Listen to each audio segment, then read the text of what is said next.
Hello students, आज हम 7th class का टॉपिक लाइन्स एंड एंगल करें। लाइन्स एंड एंगल में हमने 12 क्वेश्चन कर लिए थे। बाकी वाले क्वेश्चन मैं इस वीडियो में लेके आया हूँ। इससे पहले अगर आपने चैनल को लाइक सब्सक्राइब नहीं किया तो उसको लाइक सब्सक्राइब कर लो और शेयर करो, ठीक। तो अब 13 क्वेश्चन है। 13 क्वेश्चन काफ़ी बच्चे छोड़ने की कोशिश करते हैं, लेकिन ये आपकी नॉलेज को बढ़ाएगा, ठीक है। तो अकॉर्डिंग टू क्वेश्चंस, अगर दो एंगल्स कॉम्प्लीमेंट्री है तो उनका सम कितना होता है। इफ दो एंगल कॉम्प्लीमेंट्री है, मीनिंग जैसे एक 20 है एक 70 है, तो उसका सम कितना होता है 90। तो हमारा जो फर्स्ट पार्ट है तो उसका सम होता है 90 डिग्री, ठीक है। फिल द ब्लैंक्स में इसमें फिल करना।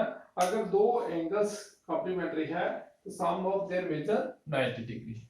अगर दो एंगल सप्लीमेंट्री है, सम ऑफ देयर मेजर 180 डिग्री, ठीक है। ये सेकंड पार्ट है। अब third part, if two angles form a linear pair.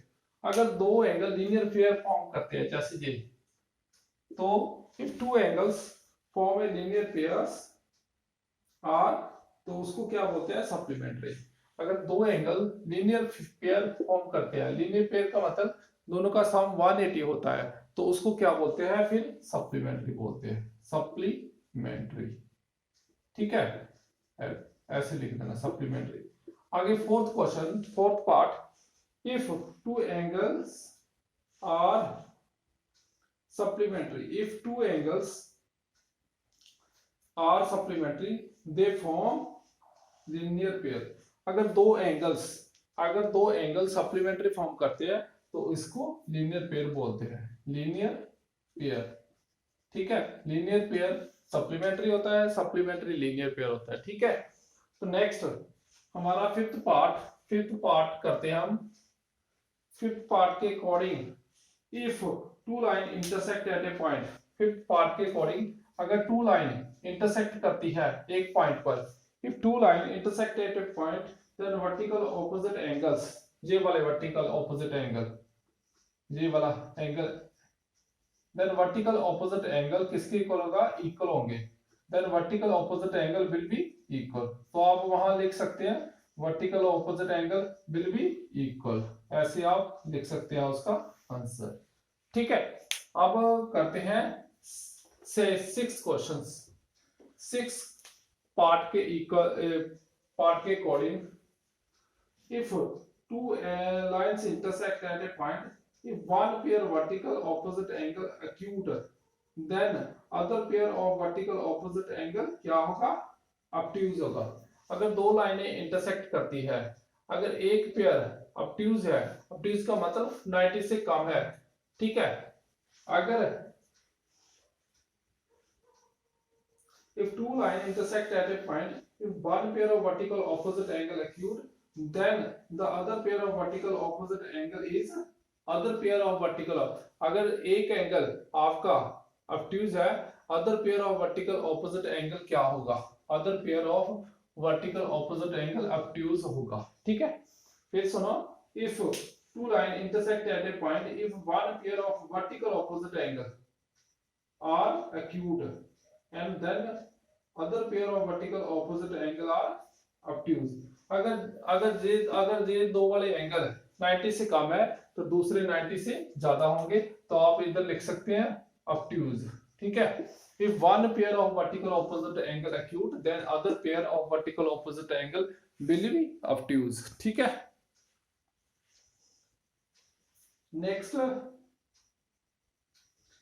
obtuse angle. Next 14 question. 14 question करने के लिए डायग्राम को ड्रॉ करना पड़ेगा।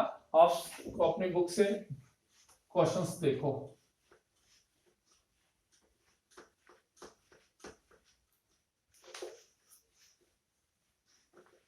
अपने बुक से क्वेश्चन देखो।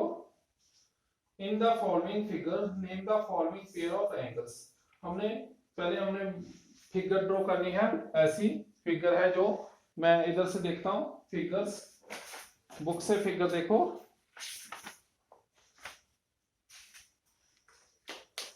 ये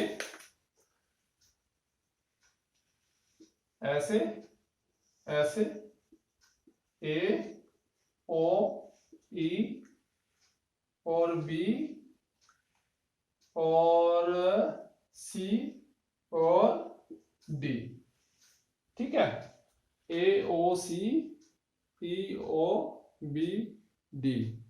तो ऑब्ट्यूज वर्टिकल ऑपोजिट एंगल हमने देखने हैं। ऑब्ट्यूज वर्टिकल ऑपोजिट एंगल, जो फॉर्टिन का ऑब्ट्यूज, ऑब्ट्यूज क्या होता है 90 से ज्यादा, वर्टिकल ऑब्ट्यूज, ऑब्ट्यूज क्या करना है, vertical opposite angle, vertical opposite angles. इसमें कौन से होंगे ऑब्ट्यूज वर्टिकल ऑपोजिट एंगल? वो होते हैं जो 90 से ज्यादा होते हैं, ठीक है। तो हमने देखना है ऑब्ट्यूज वर्टिकल ऑपोजिट एंगल कौन से है, ठीक है, ए ओ डी और बी ओ सी, ए ओ डी और बी ओ सी। देखो ये दोनों एंगल 90 से ज्यादा है, ठीक है, तो इसको हम लिखेंगे ए ओ डी और दूसरा ए ओ डी, दूसरा बी ओ सी, ठीक है। ऑब्ट्यूज वर्टिकल ऑपोजिट एंगल्स जो 90 से ज्यादा, जो 90 से ज्यादा ना। आगे आगे हमें पूछा है adjusting complementary angles, adjusting complementary angle BOA and AOE, BOA and AOE, adjusting complementary angle। adjusting का मतलब जैसे ये, इसके adjusting क्या है ये, तो adjusting complementary angle, adjusting complementary angles, angles BOA and AOE, adjusting complementary angle हमने पता करने थे, जिनका टोटल 90 होता है। ये 90 वाली लाइन है, ये 90 का एंगल बनाता है, ठीक है, इधर भी 90, इधर भी, adjusting complementary angles. Next equal supplementary angles, equal supplementary angles हमने बताने हैं। इक्वल सप्लीमेंट्री एंगल्स का मतलब जिनका टोटल 90 दो 90 90 जो सप्लीमेंट्री एंगल बनाते हैं, इक्वल सप्लीमेंट्री एंगल, मेंट्री एंगल्स, ठीक है, जैसे डी ओ ई